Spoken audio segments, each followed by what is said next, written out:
she would fly around the yard, and Kate would be laying in the middle of the yard like a proud mom, and Pip would be flying around all over the place and come running back to Kate every now and then like, am I okay? Am I doing all right? Under Kate's watchful eye, Pippin continues to expand her world, getting bigger and learning to play.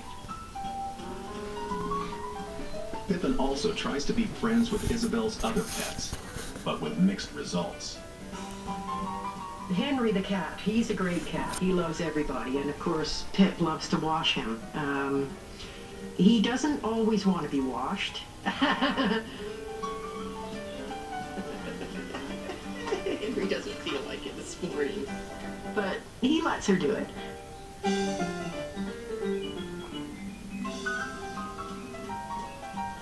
They definitely are friends.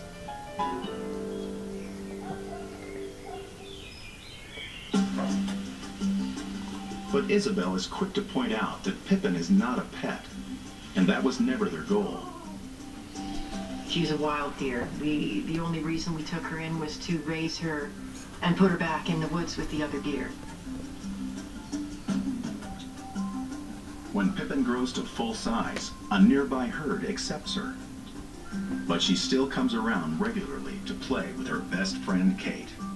Kate is always wagging her tail, always happy to see Pip. This dog enabled the animal. Right? In this case, a deer. Right? They're not selfish. And the dog said, we're here for each other. When it's time for you to go, you have my blessings.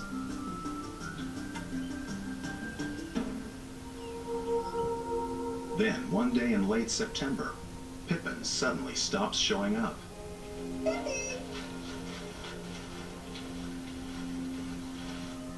Over a month passes with no sign of her. And I thought, she's gone. You know, either she's been injured or hit or shot, or she's just wandered off.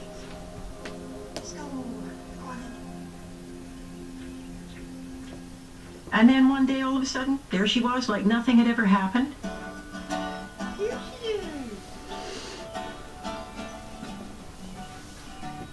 And it was as if she'd been here the whole time. It's the end of mating season. When we discovered Pippin was pregnant, I was just over the moon. I just thought this was great because I had been told that raising a deer like this, she probably wouldn't go off into the wild and have babies. She would be a tame deer, which I really didn't want to happen. And as she got bigger and bigger and bigger, you could see the baby moving inside her, and it was awesome. That's a lot of movement, Pippi. That must be feeling funny. We know that does give birth around June 1st, so we were really ready for this. Then one day, Pip came out from the woods onto the lawn, our front lawn here, distressed. And I knew something was wrong. Unfortunately, she lost that fawn. We think it was probably bears. We never did really find out. Being a deer and then a wild animal, she got over it really quickly, much quicker than we did. 2 weeks later, she was fine. Soon, life is back to normal, but questions linger. After the first pregnancy and the fawn dying, I was a little concerned that maybe Pippin hadn't learned the skills to raise a fawn because, you know, she was raised by a dog. That fall, Pippin once again returns from the rut, pregnant with twins.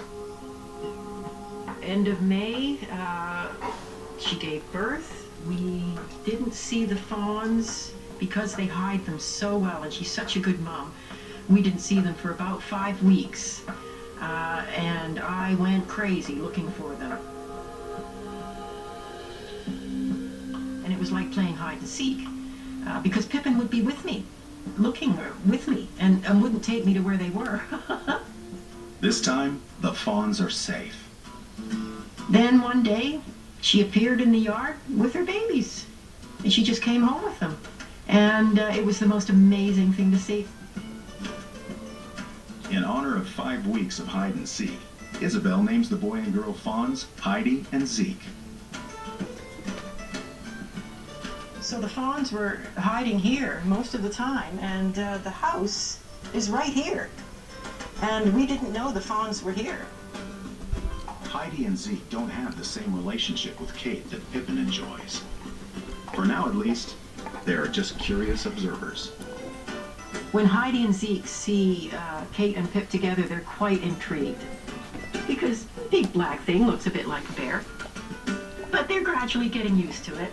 2 years ago, Pippin was a scared, abandoned fawn, placed at the feet of a Great Dane named Kate.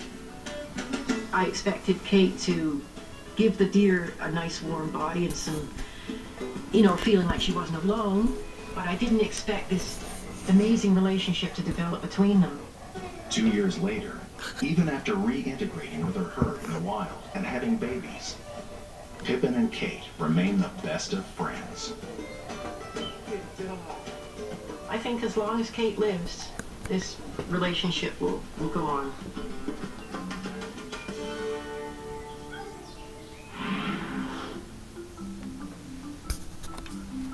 Some dogs help wild orphans along on their journey back to the wild.